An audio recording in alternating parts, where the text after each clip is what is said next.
Welcome everyone to Pod Chef, the only official Top Chef rewatch podcast.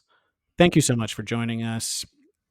I'm here, your host, Reeves. That's me, and I'm joined by my co-hosts, guys, Jamal and Brian. How you doing? How'd you like the episode? Oh my gosh, you're gonna hate me because this episode. I don't think I've said this before, but I think this episode is my favorite episode. Wow, you said that last week too. Oh, did I? Yes. Did I? Oh, well, this episode is my new favorite episode. So forget what I said in the past. This is my new favorite episode. Wow. Loved it. Hello everyone. I also liked this episode. Was it my favorite? Yes it was. This was also my favorite episode. Wow. And I guess this was my favorite episode too. A lot of good stuff happened in this episode. Yeah. Maybe not. I don't know. There was a lot of good stuff. There's a lot of good content. And there was drama. And you know what? There was cooking. They cooked. Yep. Finally, we're back to cooking. Last time they did not cook. Yes. Finally. A return to cooking. Yeah. And actually, Tom, I kind of reached out to Tom. Remember, we sometimes reach out to Tom and he gives us a little insight into things. Occasionally. Yeah. Occasionally, I reached out to him and I was like, what was the deal with last episode where you told everyone not to cook, that was your thing? And he was like, yeah, I guess he wanted to go in a different direction where he was like, maybe this isn't a cooking show anymore. It's just like anything, you could do anything you want, and that's the challenge, and he could just really be flexible with it. And I guess he got a lot of kickback from producers where they were like, listen, we've spent all this money on food and on the Spinmore kitchen. Yes, the Spinmore kitchen, these Kirkland cookware, that's a thing, right? I think so. Costco. In Tom's defense, he was watching a lot of Real World Road Rules Challenge, and and they were like, he was like, I understand why we have to have a set thing where we do every week. They don't do it. Yeah. It seemed like last week Tom wanted to make Top Chef into the challenge, which is called the challenge now. They don't call it Real World versus Road Rules Challenge anymore. I dated myself because those shows don't exist anymore. I'm old. I dated myself. But can we bring back Road Rules, guys? I mean, can I say something about that show? Can you bring back the Road Rules? Can I say something about that show? Go for it. Yeah. It ruled. It did, and it involved the road. Yeah. Mm-hmm. Being squashed in a camper. And perfect for COVID. I was a young, impressionable high schooler when that show was at its peak, and they released a soundtrack album. MTV put out a Road Rules soundtrack album, and if you go up and listen to it, if you guys look it up, it is full of music that I still love today. It's got Brand New, which I can't say that I like anymore. No. Coheed and Cambria, so many great bands and music. And Any black bands? It was great. Well, they wore a lot of black. They wore black? Yes. Yeah, they wore a lot of black. That counts. That counts? Yeah, that counts. Otherwise, this gets dicey. Yeah, go look up the Road Rules soundtrack, you guys. It came out in probably 2001, 2, 3. That's pretty cool. Road Rules, excellent party time. Remember when I watched an episode of The Challenge instead of the show? Yeah, was that not last week? No, I think it was the week before, right? Last week you got your I got my report your card. scores. Yeah. Did you go on the ski trip? I did go on the ski trip. Hey, good for you. It wasn't really that great. Did you win the mountain? No. Did I win the mountain? Yeah, every time I've ever been on a ski trip, there's always a big ski race at the end, and if you win, you stop the bad guy from taking over the mountain. Okay, that does tie into what happened and why it wasn't actually a great trip, because I got to that final race at the end, and I was like, oh, great, everyone's cheering for me. I'm going to beat the bad guy. This is going to be my big hero moment. And then I realized that it was I was the bad guy. Oh, wow. I was the bad guy. Okay. Yes. That's the classic cliche when they say, if you walk in a room and you don't know who the sucker is, you're the sucker. Yeah. Mm. hmm So Reeves got to the top of the mountain and he was like, "Who's the bad guy here?" Yeah, and it was very clear that it was me because it was just me and this very small little boy who he looked like the Karate Kid. He looked just like the Karate Kid. Okay, Ralph Mr. Macchio. Miyagi? Yes. Now that's a good question. Was Willow was Smith. was he the real Karate Kid in Well, that movie? technically, I he mean, was he's the the one that Karate Kid. taught. Yeah, you know what? They should do a prequel. Have they done that with I him think learning? they have in, I think it's called Ip Man.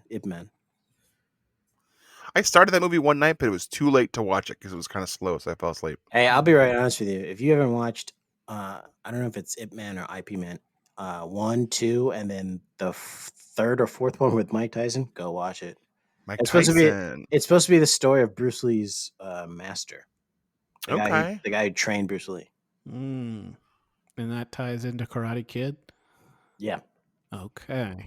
Well, Bruce Lee inspired all these karate movies.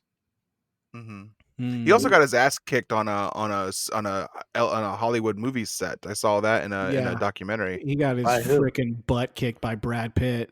Brad Pitt beat the shit Yeah, out of him. beat the shit out of him. Wow. And it Wow. proved Threw him that into he a was car. actually, yeah. And when you think about it, people are always like, was Bruce Lee like the strongest badass? And it was like, no, it was actually some guy that was like a stunt guy extra. Yeah. And old white dude that Wow. was stronger. And I'm glad we proved that in that Tarantino movie, which was so good. So they I just enjoyed said he had a heart attack. He really got his ass kicked. Yeah. Classic. So Reeves, your dad wasn't able to tear down the rec center Tear down the because you rec lost? center. because you lost. Yeah, so, and this ties into the sad part of the story. So, my dad went ahead and tore down the rec center anyway. Oh wow! Just assuming you'd win. He tore it Jeez. down, and then that kid, I guess, remember I said he was kind of like small. He had a heart condition, and he had a heart attack. And it Oh, was wow. not good. It was So- not a good weekend. Wow. I guess he's in the hospital, but I don't know if there's enough space for him there. So I don't know where he is. But so it turned out to be a bit of a bust. Yeah. Well, did you have fun at least? Did you get to go tubing? I like to go tubing when I ski.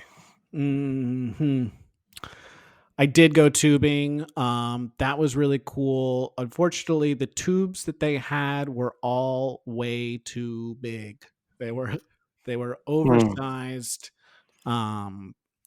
Very big inner tubes. So like you kind of jump in them and then like you kind of slide down at a pace that was dangerous. And then anytime you hit like a bump, like even the smallest bump, you would fly out of the tube. You just bounce right out. So there's a lot of injured kids and stuff like that. So that wasn't fun either. And is that why the hospital was full? You were saying? Yeah, because all the kids had broken bones and stuff like that from the Any very black kids at the hospital?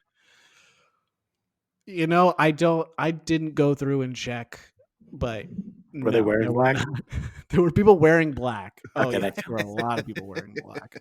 That 'Cause counts. it's very cool to wear black on the scope. The scopes? The slopes. Oh So you boy. can be seen, yeah. Yeah. Oh, that's smart. Anyway, so rate and review this episode, this podcast. Give it 5 stars. Subscribe. Tell your friends. When you explain to them what it's about, you say, "Hey, it's a Top Chef rewatch podcast. It's really good. They are official. They've been sanctioned by Tom. You can tell them that you like them. If you don't like them, you can also tell them, and they will probably read it on the show and talk about it. So think about that." You also someone may ask you, like, do I have to watch Top Chef along with the show? And the answer is probably not. But it does help. I It do doesn't want hurt. to. I do want to say for the myriad of black listeners, you do need to watch the show because I know you haven't. So you do need to watch the show as you listen. So thank you. I would love if our podcast does nothing else than get Top Chef a bunch of black followers. Like all of a sudden, it just has like huge influx of black fans. We That'd would be great. We would be doing it. If you'd know that would happen if Top Chef now was broadcast on like the CN or this. I mean the CW. Sorry. CNN. Yeah, it's broadcast on CNN. We cut from this insurrection to bring you Top Chef. As we pander to our audience. Yeah. Yes. We while you're rating and reviewing us, that we have an Instagram too, and I think that it is PodChef Podcast. And maybe go to that. And if we have followers on that, maybe we'll start posting more. That's on you guys. That's your fault. Now that makes you want to look at it. I don't know how it works. I've never been given a login. I've asked for it multiple times. Brian won't give me the login. He says something about how it's super secret and that he can't give the password or the username to anyone. I don't know what the reason is for that.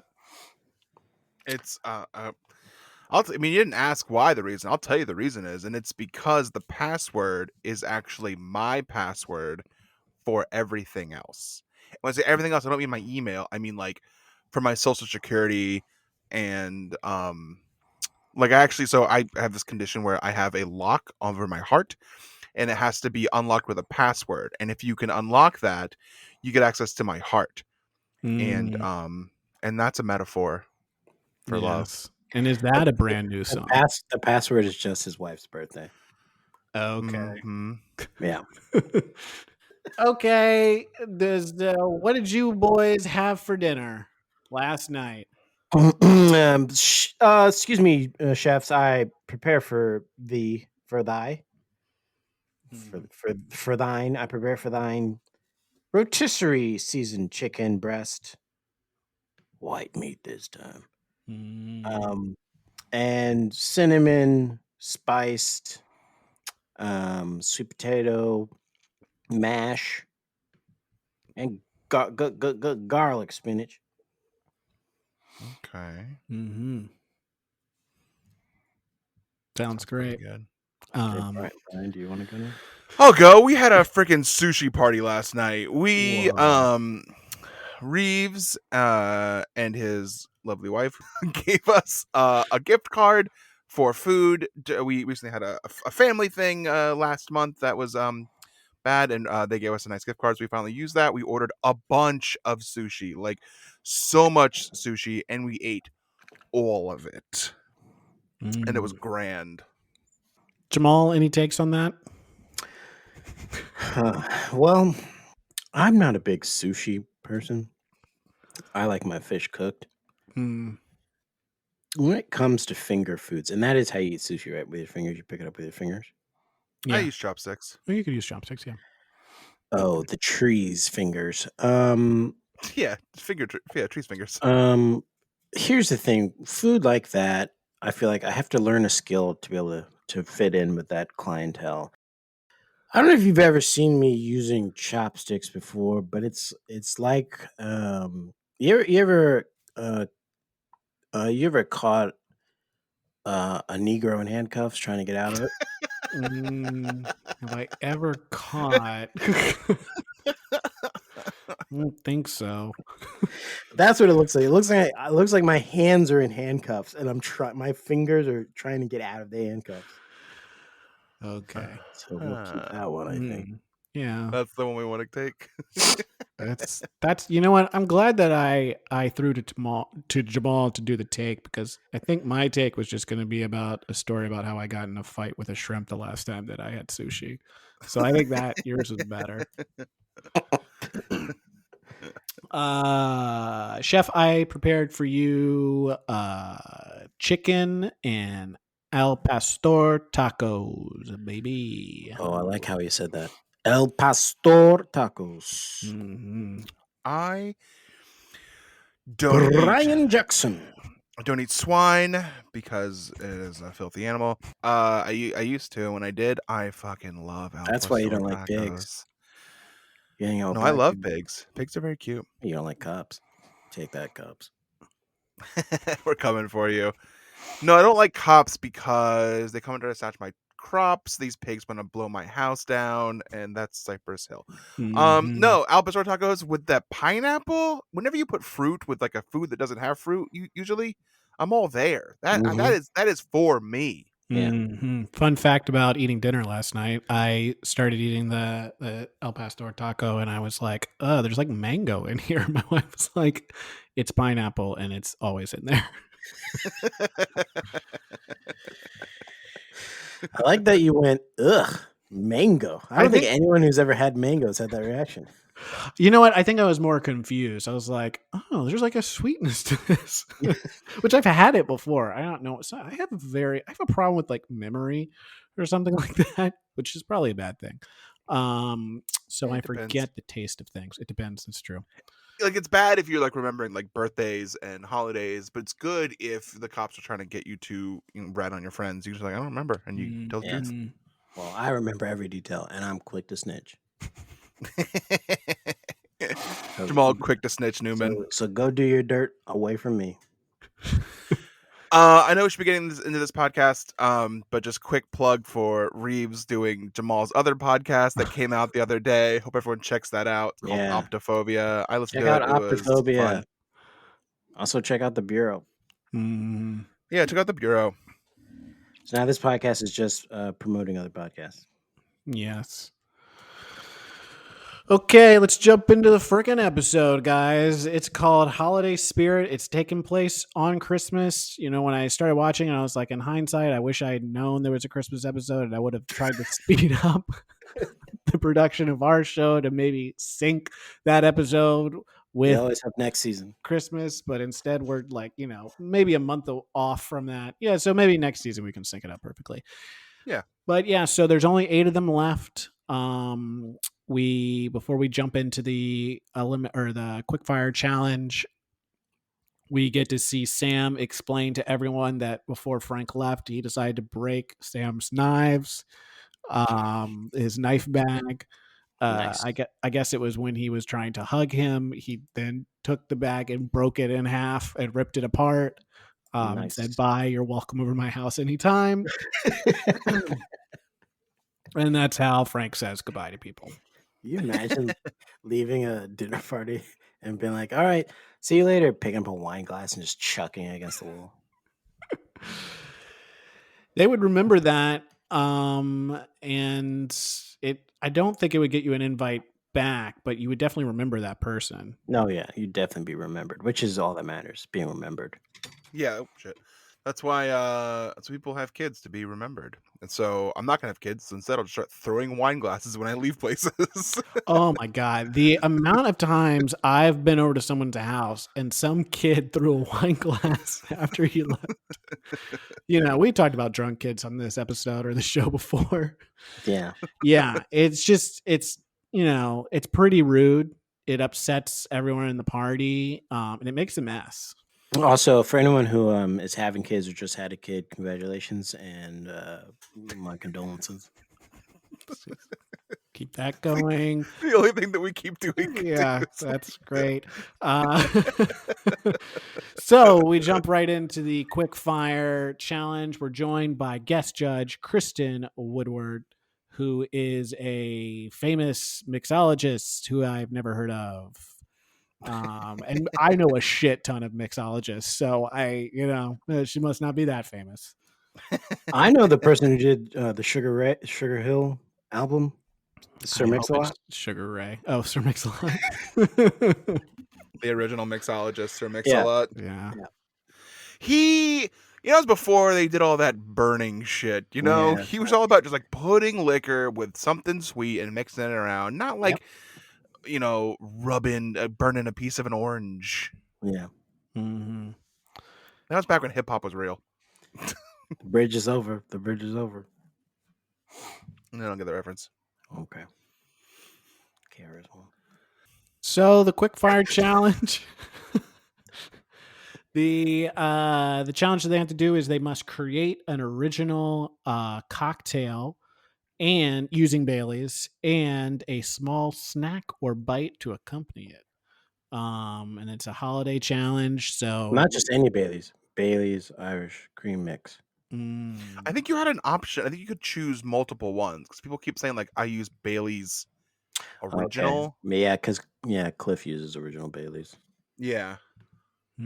Keep it original. You can't improve upon the original. No. Yeah, they Mike is like, I got thrown in the bag, I'm a bartender. Ian makes a Hanukkah snack just to be different. That's the only reason he did it. That's it. That's the only reason. Cliff says that he's not a bartender. He's a chef, which means that I'm not a bartender. I'm a chef. Is the new I'm not a pastry chef. I'm a chef. That replaced that this episode. A couple of people I feel like say something similar. So Cliff is the new Harold. Yeah, Cliff's the new Harold. Cliff's the new Harold, which everyone remember when that used to be a saying, something's the new black. So now Cliff, bald is the new black, apparently. Yes. All right. Thanks you guys for coming on this journey with me. Thank you. I didn't know how to do it the right way. You didn't know how to react to that the right way? Is that what you're saying? Or to like play on that. Oh, hey, I was just going to say that explains the joke for the past season. If people needed a little bit of a guide on what we've been saying when we said that Cliff is the bald guy on the show. Oh. Yeah, bald is the new black. I missed it. So now people are going back and listening to the other episodes and be like, wow, they layer their material. That's very good. This show is deep.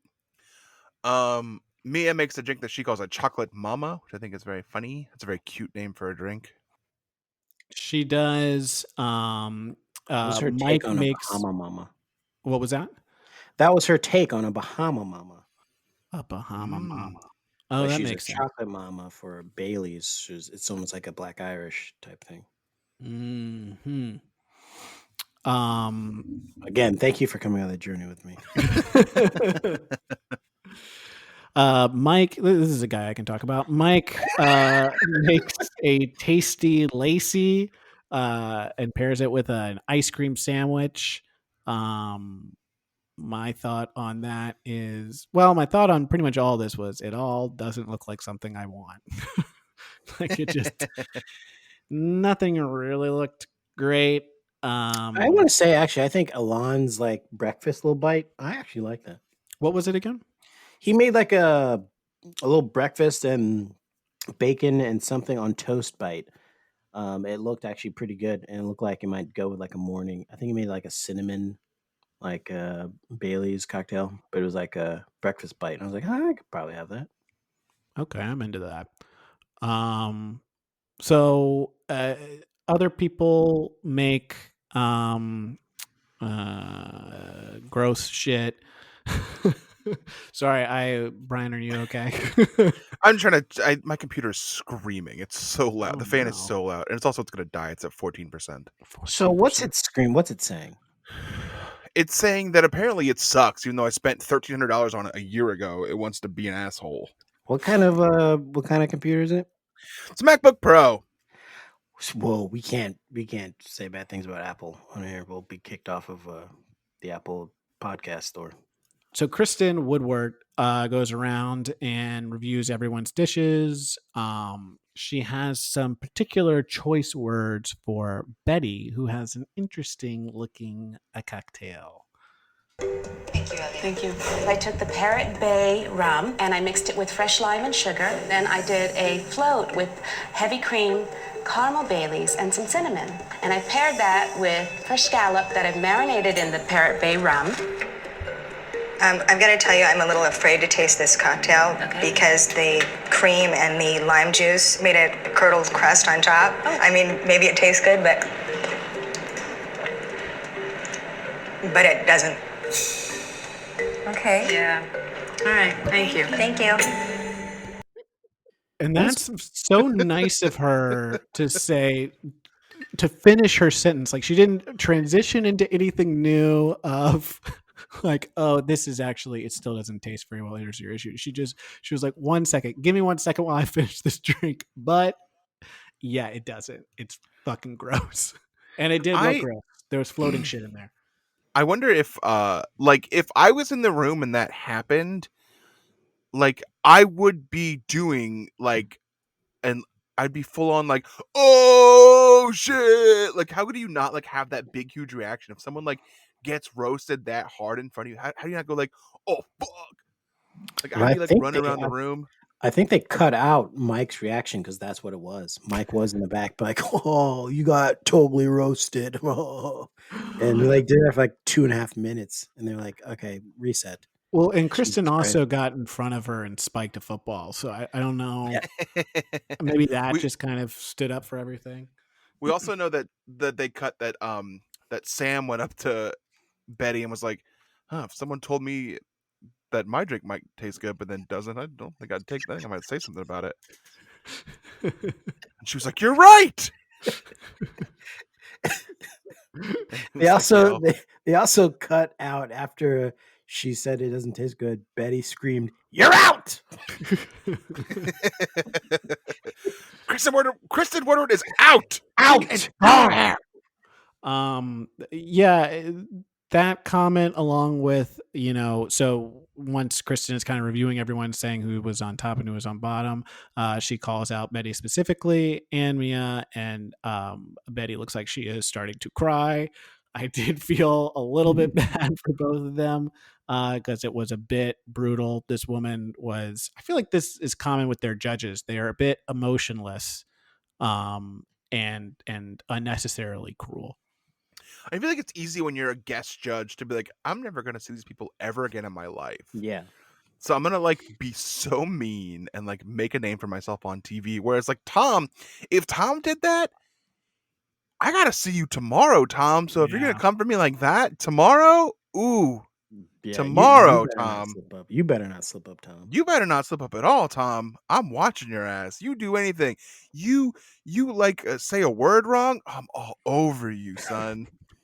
You trip a little bit, walk up the stairs. Ooh, I'm in your face. Yeah, Tom couldn't survive in our friendship. No, Tom, baby, you do anything, son. Ooh, gosh, you stutter. Ooh, I hit you with a today, Junior. I'ma get you, Tom. And that's why after eliminations, Tom obviously is who gets the final say and kind of tells everyone why the person why they're eliminated. It's as soon as that's done, he stands up and he is surrounded by security, and they carry him out of the premises. He gets in his limo and goes away and flies home to New York. And because he wants to avoid that situation. Yeah, security was also beefed up when that time he was giving Michael grief, and Mike started shadowboxing, and they're like he like motioned for more security to be on standby just in case. And Tom will tell you that he's more than willing to handle this himself. Oh yeah. But he doesn't want to get his hands dirty. He says it all the time. Yeah, he says, "Let me at him" from behind his security guards, who are all about a foot taller than him, so you can't like hear him really or see him. But you're just kind of like, "Let me, I'll do it. I'll do it." He'll sometimes hold up a sign that says "Take care of my light work." Yes, yeah. He never backs down from a fight because he doesn't have to. Also, these guest judges get away with this because when they can give like a response that's kind of cruel or dead, and they know they're not going to see him again. Even if the prize is, "Hey, come work at my restaurant," I still won't see you again because I won't be working there. Someone who's working as my chef will be there. Yeah, I wouldn't work at my own restaurant. Yeah, that's crazy talk. Work at your own restaurant. No, I open a restaurant to make other people work there. And I take the credit. Yes. Yeah. That's like when I told Harold Dieterle, who was on our podcast, that I hadn't been to his restaurant. He said, I have nothing to do with that place. Yeah, he did. Our best friend Harold did get real angry at you for even bringing that up. He does it. Yeah, you think he actually works that place? Hell no, he just consulted there, dude. It's just consulting work, you freaking idiots. Yeah. He says, I just get the fucking money. Yes. Yeah, he did start doing a make it rain motion in that interview. Yes. Yeah. Speaking of making it rain, freaking Cliff makes it rain as he is the winner of that quick fire. I don't remember what he fixed. But he won. It was good enough. I'm sure Jamal will know. Jamal knows these things. What he made is original Bailey's rum, vodka, and vanilla bean cocktail, and steak tapas, cream fraiche fondue, nutmeg, and right. dark chocolate. Hell yeah. And that does sound delicious. Padma says he will be immune from elimination, which is an interesting way, as always, to say you have immunity. I feel like they have done it on purpose to make it sound as weird as possible. Well, she also did a double take. She said, Mia, you are immune. Oh, I'm sorry, Cliff. You are immune to. So, yeah, so there's a bit of a double talk there that happened. even she did it. Yeah, which you would think Padma knows better.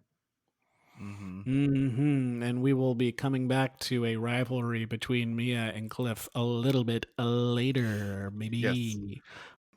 I got to do this from bed because there's no desk down here. And this podcast got, to be honest, a bit sexier. Not a bit, a lot. A lot. Yeah, you know what? It's I'll a be lot honest. It's a sexier. lot sexier because Brian, to our fans at home, Brian now has gone from being in the closet, which was very hot as he described it, It was really hot in there. too hot. He had to get out, and the only other place for him to record was inside his bed, which he is laying on very seductively to the side as we watch him record. I say that this position lasts for a good 5 minutes before his arm goes numb. Yeah, we'll see if it gets to 5 minutes. It's a lot of weight on my elbow right now. Okay. I make that mistake all the time, and I go, you're not the kid who played basketball anymore, so you weigh a lot, and this hurts. Now the real question is this going to annoy your 6-figure wife? She's doing a puzzle, so I think she has headphones on too. Okay. Oh, that's smart. I need to. Maybe that's the thing because I can't read books because I have a thing where I can't read books. So maybe puzzles is what I should be doing. Why don't you just do audiobooks? I get so bored. I forget. It's like when I read a book and like you get to kind of like a low period or like a lull where it's like you go through 4 pages and I'm like, oh, I didn't retain any of that. I have no idea what's going on. I do that with audiobooks too. That makes me feel good because I thought I had a problem, but I would read books. I'm like, how am I turning pages? I have no idea what I've just been reading. But I'm turning pages. That means it's boring. Yeah. And my arm already hurts. Oh no. I kind of wish I'd already explained the elimination challenge so I could somehow segue into the Marcel thing. Padma then explains to them the elimination challenge, which is they separate into 2 teams and they're catering the LA Magazine party. Which is a literal who's who's going to be there. It absolutely is. Only the biggest stars are involved with LA Magazine, the magazine that we all know about. Even people outside of LA are reading it, writing about it, and being in it. So they go to the grocery store to pick up their ingredients. I got nothing on LA Magazine. It was on the Warner Brothers lot where they did this too, and I really thought it was going to be like the star-studded event. And I couldn't see any celebrities. There might have been one there too. So there was one point. There's one guy that I recognized. Who did you recognize? The I don't know what movie he's from because I probably didn't like the movie, but he was kind of a big guy, but he was you'd recognize his face as an actor. I swear he was in like a Sandler film or something. But he was like talking to them towards the end of the meal where they're like, yeah, you just got to get a little bit more of this on here or something like that. And I was like, oh, I recognize that guy. I just don't remember what I recognize him from, which probably speaks to the who's who of who was at this event. Because you're literally walking around and be like, who is that? Mm-hmm. Who is that? Yeah, you walk around, you're like, who's that? You say who's who because you're like, who is that? And they tell you who they are, and you're like, who? Yeah, that's when someone says like, oh, it's a who's who of blank party. You're like, oh, that's because you're going around constantly going, who is that? Who are you? Wait, what? Who? It's a lot of you saying. You work with who? Mm-hmm. Brian, have you thought of a take on LA Magazine or? Yes, and my take on LA Magazine is that it is it's like it's a little bigger than New York Magazine, but New York Magazine has like more articles compressed into less space. Okay. I agree with that. I think that LA Magazine had a really good year. I mean, we're talking about now, last year, but New York Magazine, I mean, though it's like a little bit contentious and has like a lot of new, really great people working for it, I feel like they might be the best magazine this year. Yeah, like I mean last year was tough on both magazines, like personally, but like I mean like New York Magazine lost 2 improv theaters and it was like, well, that's not good. And then LA lost an improv theater, so it feels a little even, you know? Well, the size of the improv theater that was lost in LA was the size of 2 improv theaters in New Mm. York. I don't know, because the one improv theater that was in Hell's Kitchen was really big. And it's hard to understand what it means to lose an improv theater if you're not in the improv world. And what we're talking about is they literally got lost, and no one can find a theater. They Yeah, the have gone buildings got missing. up and moved. hmm They grew legs and moved away, or something happened and they moved away. So they are missing. Maybe they'll come back at some point, but they are missing. I guess that's why I got an incomplete from Tom. That's as it was coming out of my mouth, I was like, I guess I have to do this. See, this is why I was hoping we didn't do the report cards mid-season, because then we're going to be in our heads. Because my report card is next week, and I just feel like we're going to be in our heads once we find out what Tom thinks about us. We're going to be overthinking it. And I just want us to continue the flow that we got going right now. But we do want to know where we can improve, though. That's important because, like, Yeah. you That's get true. you get your midpoint grades to improve your final grades. Yeah, and we keep asking the listeners to leave a review so that we know where we need to improve, but they're not doing it, so we need Tom. Yeah. And I think it's because the listeners are listening and saying, well, this is a flawless production. All the jokes hit. They make sense. I understand them. I agree with them. None are offensive to me. Yeah, Jamal doesn't make any offensive jokes. Or any of us, really. Or anyone, really. Yeah.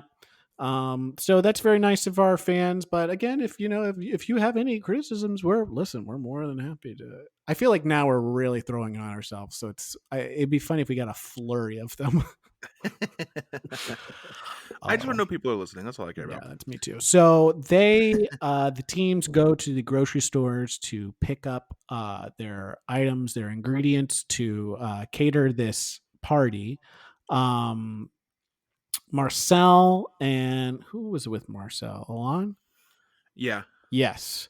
They go to the grocery store to pick up some seafood items for their dish.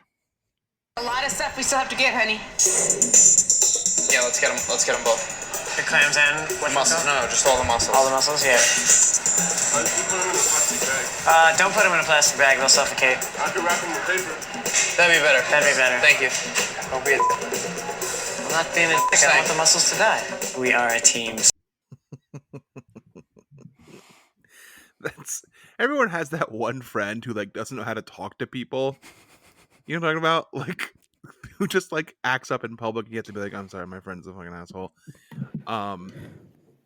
And Elan, like, I guess he's helping Marcel out with it because, like, Elan doesn't want their muscles to be all spit in by the person who's getting together. He's like, oh fuck, he pisses the guy's gonna spit in the muscles.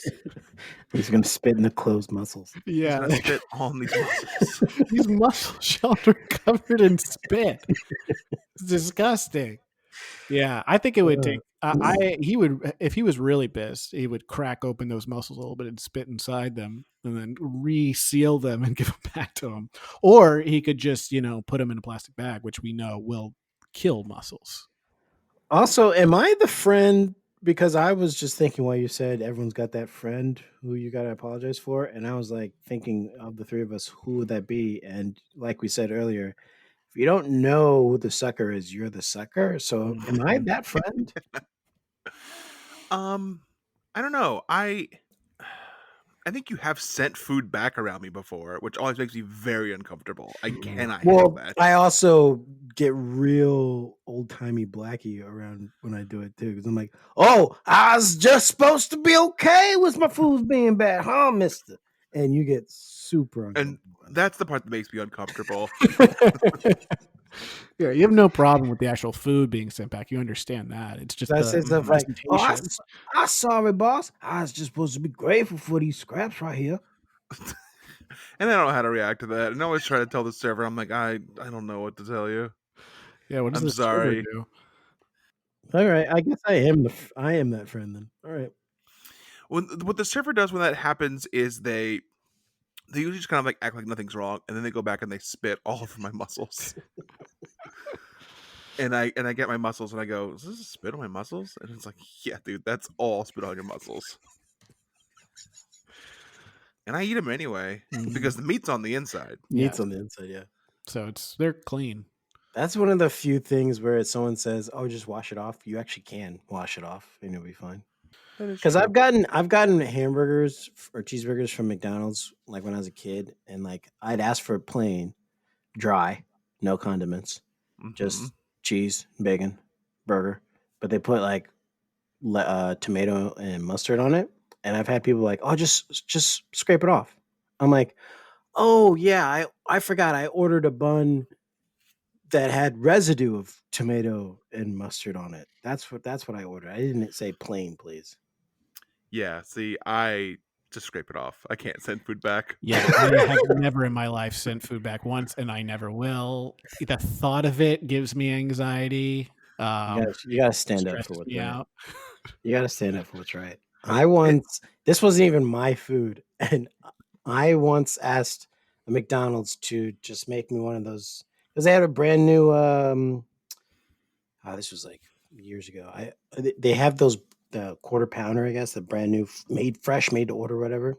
Yeah. And I just asked for one plain, just plain. They got it wrong 7 times. I had to talk to the manager, and then the manager made it wrong themselves. You were getting punked. And then I literally was like, there? I literally said, "You know what? I don't know what's going on here, like with like the communication, but can I just get my money back? You've handed me like 6 burgers that have been wrong, and I've asked for the basicest of burgers ever, and you just can't do it right. So can I just get my money back?"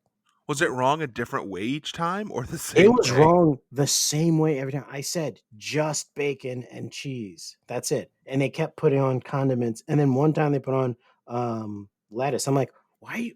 What is going on here? I'm just asking. You've made it now 4 times. Just bacon and cheese. They were Comes out again. I open it up. It's got the condiments on it. I'm like, what is happening right now? It was a crazy night. I ended up not eating. Just went home and I said, "This is why I don't eat fast food." And I think that was probably the best nonviolent thing for you to do, is to actually not eat in protests. And that probably would really teach them a lesson. Yeah, I looked them dead in the eye and said, "You just lost a customer in a predominantly white area." So thanks for coming on that journey with me. Thanks. We did. We went on the journey. Speaking of, no, I won't do that transition. This whole time Mia is very upset. You can guess the transition I was gonna make. She's like, she wants to go home. She's not. I'll do it. Time. Speaking of angry black people, there it is. She wants to go home. She seems upset. She says something that's very, very funny. Her group, her 4-person group is Cliff, Mike, Elia, and herself. She says that there are 3 natural born leaders on their 4-person team. Doesn't say who's who. But if I had to guess, I'm guessing she's saying that Mike is not a natural born leader. Yeah. Which is interesting because she stood up for Mike in that one episode where he was getting the riot act from some judge. But when I think about it, when she was describing what makes him great, leader wasn't one of them. So it had to have been Mike. Which also, if you are a natural born leader, no one needs to stand up for you. Yeah, and if you're a natural born killer, I can't think of that movie. Woody Harrelson. It's been a long that right? time. I think so. Yeah. So one team decides to, in Marcel's words, go balls to the wall and make 10 to 15. They never tell us exactly how many it was, but somewhere between 10 to 15 Yeah. items for this party. It is interesting to hear Marcel say that he's going to actually try and cook the entire time. He's going to work very hard. I think maybe that's why he has lost in the past, is he was doing something else besides cooking the entire time. So Yeah. smart move by him. The other team decides to settle on just 4. Just 4 dishes that they are going to do very well, they say. They say, why do a bunch of dishes and spread ourselves too thin? We will do 4 dishes and knock them out of the park. That's baseball. Which all they needed to do was add 2 more dishes. They'd probably been fine. I think they said 6 was the number. And then at the judges' table, when Tom was like, maybe 6. And then she was like, I said 6. And they said 3. Yeah. And Mia was very upset. He was like, I told these motherfuckers. Her thing at the end is so good. Yeah, let's just blow through this stuff because they did a bunch of food. It all looked like food. Mhm. The black team is the one that made 4 dishes. That's the one that had Mia, Elia, Mike, and Cliff. That's the orange team. Sorry. Yeah. The black team was Ilan, Betty, Sam, and Marcel, and they did 100 dishes. More dishes than you'd ever need in your entire life. A big thing that everyone hated is that the orange team couldn't keep their plates full. There was one guy, this like older white guy who kind of looked like Steven Spielberg, was giving Mia a hard time because she was the person like working the table, and she was like, well, there's more food coming out, and he was like, there better be. And it was insane. Some more of those scallops and endives and some more of that surf and turf. Good evening. No, we got more coming out. Sure. I'm positive. Tell Cliff to rush with my surf and turfs. Better be coming out soon. It is coming out soon. I'm watching them through the window. All right, I'll keep an eye on it. The guests are asking me, where's the food? I'm wondering why isn't the food coming out fast enough? So did you notice that right there? He said it better be coming out soon. Mhm. Now the big question is, would he have said that if Mia was white? No, I don't think so. I don't Probably think not, so. right? People like to treat anyone in that kind of service industry pretty poorly. Yeah. So Except for me, I just asked for my food. yeah, you just make them make it 8 times instead of just taking the lettuce off. Well, it wasn't lettuce; it was condiments as well. So, Yeah, I think you forgot the important part of that story, Brian, which was condiments were on constantly. you There was can't constant scrape condiments. condiments off. I don't want the taste of ketchup and mustard. Now, did you use the term condiments each time? Because maybe that's what confused them. 'cause Yeah, they I were said- like, none of these things are condiments in our I lives. said no condiments. Don't give me condiments. I don't want condiments. I just want beef, cheese, and bacon. That's it. And they messed it up 7 times. Yeah. So that guy is pretty rude. It's clear that having more dishes was what set that team over. Like, was the major issue, because having more different types of dishes meant that they had more food out there, which meant that they were never low on food. So it was another hack for the game that allowed them, the black team, I think, to do better. Couple of things. What did I want to say? Oh, Padma does this thing where someone is like, they walk, the judges, you kind of see in Top Chef, like when they have these like eliminations that have a lot of different people that come in, the people come in and they'll interact with them a little bit, and then the judges come, and that's like a whole thing. And it usually, this happens every single time, where it's like, that they ask, like, okay, so the person will start kind of like explaining what the dish is, and then like it'll cut to Padma, and you can tell she is not paying attention. And the person, the chef, will be explaining or talking to someone about something, and Padma will just say, "What's in this?" or something to that degree, or like, "What is this?" Like, just completely, she is focused in on her job and what she needs to do and understanding the dish, that she doesn't have time for small talk. I don't like that. What's in this? Well, that's kind of the difference between her and Katie Jolie. Because Katie Lee Joel would have said nothing. Yeah. Well, she was like plugged in the corner somewhere where they were just like, let's just make sure she's charging. And well, let her Couldn't go. be, when we couldn't be get too to close to the router. Yeah, exactly. Yep. Do we have anything else on that before we jump into the judges table? Let's get down to the nitty gritty. Yeah. Okay, so we jump into the judges table. Oh, by the way, Gail isn't there, so they bring in who do they bring in? Lee Hefner. That's not right. Lee Hefner is the guest judge. They brought in Ted Allen. Yeah. Ted Allen of Chopped comes in and fills in for her. So they're kind of discussing the pros and cons of each team's dishes. It's pretty clear that they do not like the orange team. So they bring in the black team. They tell them, hey, great job. You won. Marcel says, they ask who is the leader. Marcel is like, I actually didn't need a leader. Oh, that was so good. Already said that Sam was the leader. It's clear that he was the leader. He did a good job, but we all worked together. Marcel's just like, I didn't really actually need anyone. I did it. It was very funny. I'm beyond leadership. Yeah. Very funny. And the craziest thing that someone could say in that moment. Yeah. You won. Just shut your mouth. Keep your mouth shut. He wanted that Universal Global knife set. That's what it was. That's a good point. He knew, and we know how much he loves knives and showing people his knives, and he probably knew that was the prize, which Sam also, once he won and was the overall winner, asked if he could keep all the knives. All the knives that were showed that he won. It was like one of those things where it's like you win, and like, this is what you won, all these knives. He was like, do I get all of them?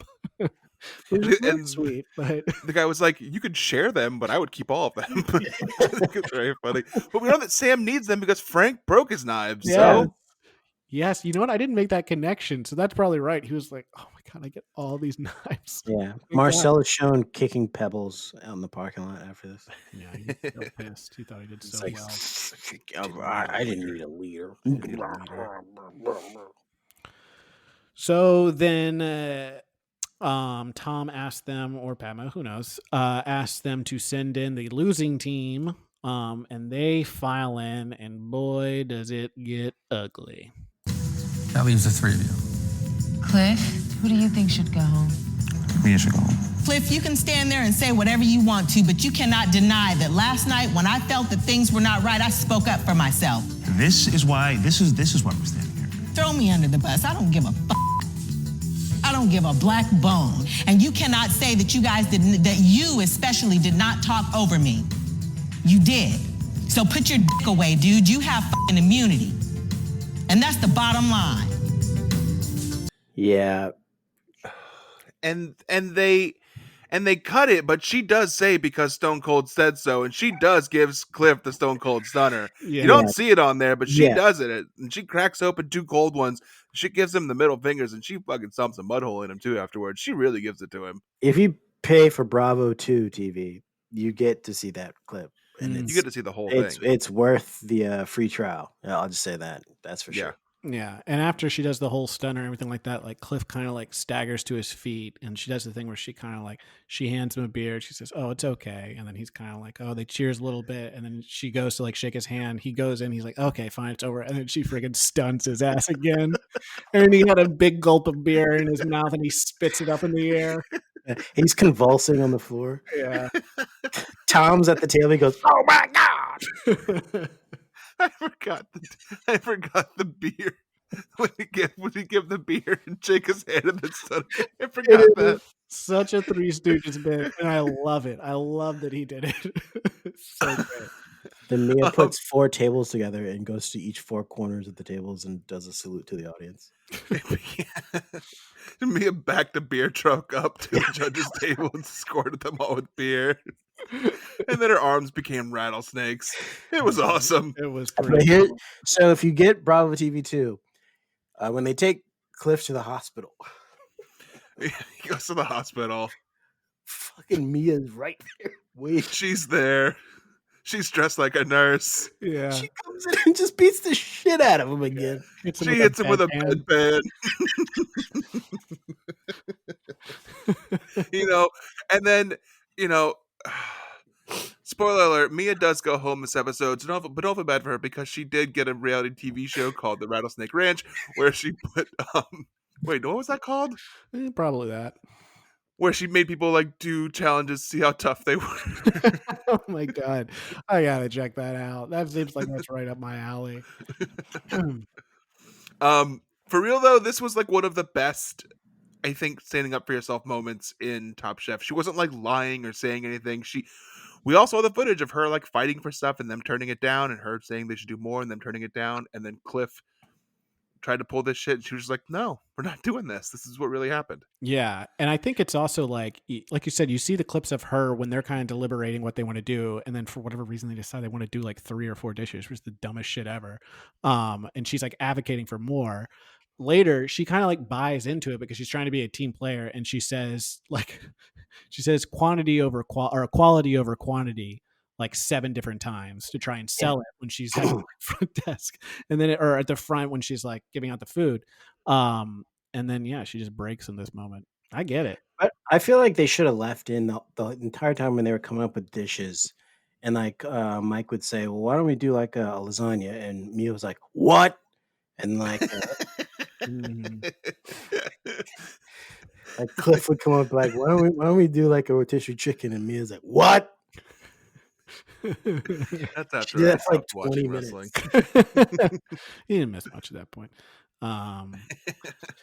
So yeah, they go back into the back room after this so the judges can deliberate. Aaliyah is kind of like, I'm going home, and then Mia's like, over my dead body, I'm going home. Everyone wants to go home. She tells Cliff basically to kiss her ass. That's pretty cool. They do get into it again in the back room. They're really going at it. It's really a whole mess. But then they get in front of the judges table again, and then Mia throws herself on the fire. We haven't made a decision.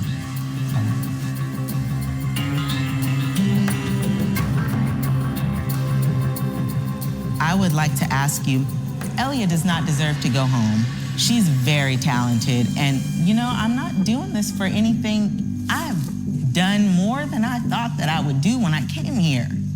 No, Elia, let her stay. Send me home. I don't believe that you're just going to sit here and go, I'll just go home. It doesn't strike me as the kind of person you are. You seem like you've scrapped and fought for a lot of things in your life. I have fought many battles. You have no idea. And I just can't believe that you're just going to throw up your hands and go, well, whatever. I've fought so many battles throughout my life. I've dealt with being homeless. I'm the only one in my family to ever make anything of myself. The only one. But if I go home tonight, I made my family proud. I just don't think you're a quitter. You don't strike me as a quitter, and yet you're quitting. Gotta know when to fold them. Well, we did make a decision. But if you are going to walk away from this and that is your decision, we will accept that. And I will pack my knives and go.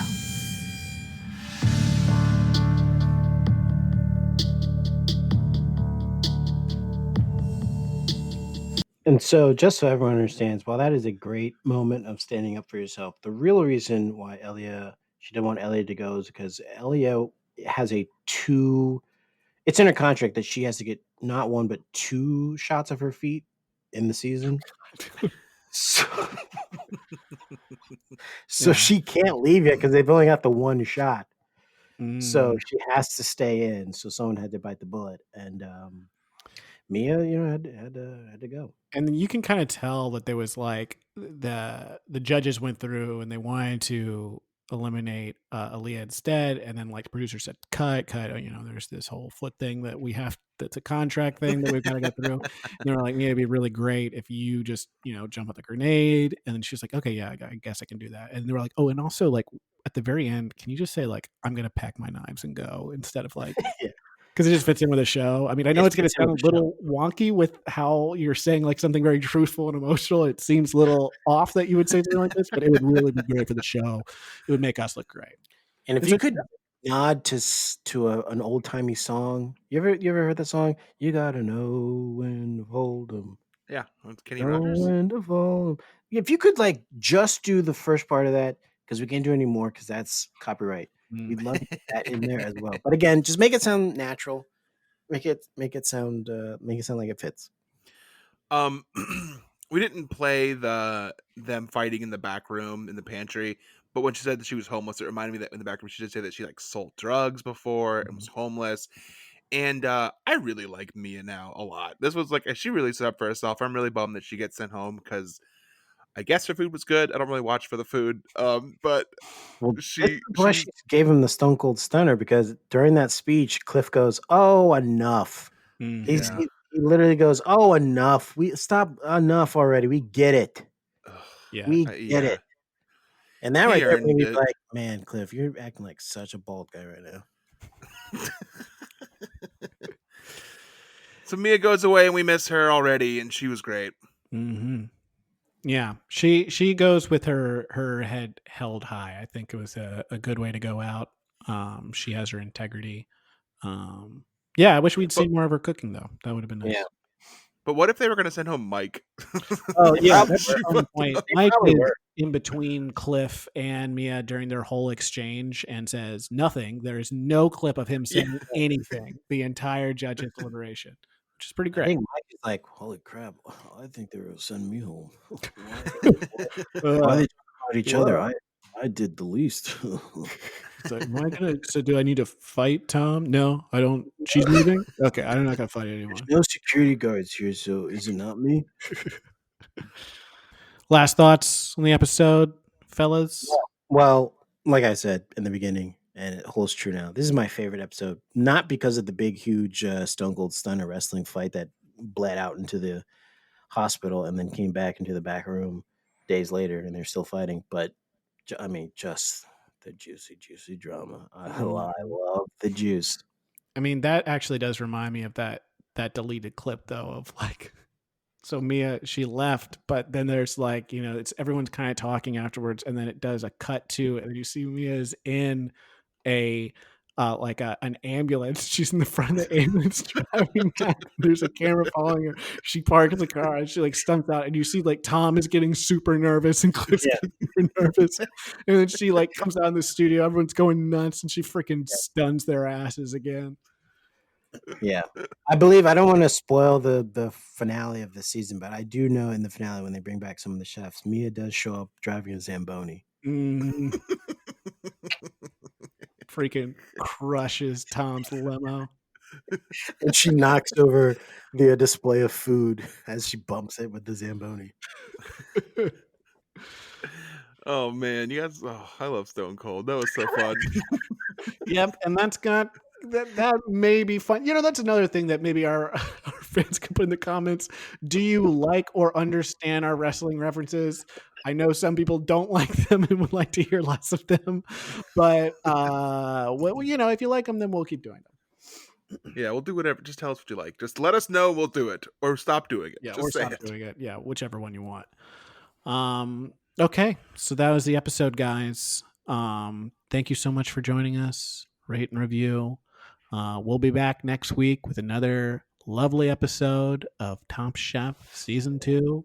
For the three amigos, I'm saying we are packing our knives. I almost said good night and good luck. We are packing our knives.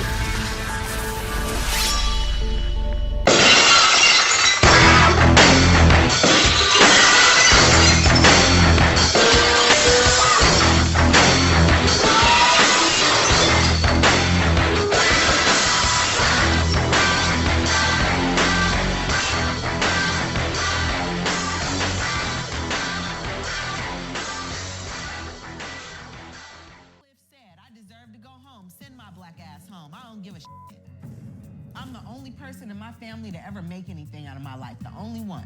Coming from where I came from, I should have been a statistic. I sold drugs when I was 11 years old. I know what it's like to walk the streets of MacArthur Boulevard to try to sell a rock so you feed your family. Are you done playing the part of the martyr? You know what? Kiss my ass, because I really don't give a right now. Cliff, you were the one who threw me under the bus. Absolutely. Yes, I did. The way I saw it, you had immunity. You could have just sat back and let all of us bring ideas to the table. The minute I opened my mouth, you turned around and said, no, I'm over this. I will go home, back to Oakdale, and live a happy-ass life.